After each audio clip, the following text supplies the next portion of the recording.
Welcome to the Windows 2003 Server course. My name is Paul Bunker and I'll be your instructor for this course.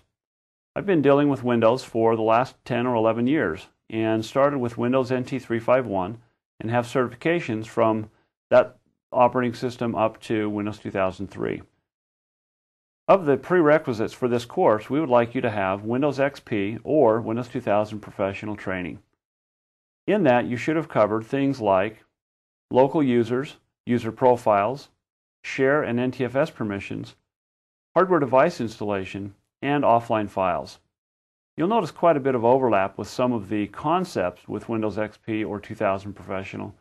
However, we go into a little bit more detail with some of those concepts as needed.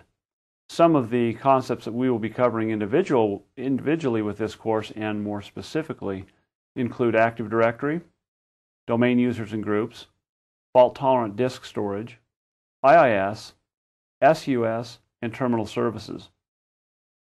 Active Directory is the database that Windows 2003 Server uses to store all of its objects. In storing the objects in Active Directory, you have a greater ability to expand into a larger enterprise environment, as well as ease of management and simplification for administration. Domain users and groups are now introduced to 2003 Server, as well as universal groups. These different types of groups allow us to make our network a little bit larger and still be more manageable. We'll also look at fault-tolerant disk storage, RAID volumes, different fault tolerance sets, and these are hardware or disk storage mechanisms that we can use to better optimize the speed and the reliability of our resources. Internet Information Services allows us to create and store and manage websites.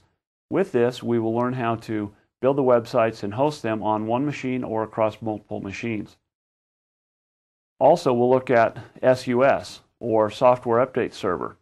Software Update Server allows you to have a server stored remotely on your network that provides all of the automatic updates to Windows that you need to have installed.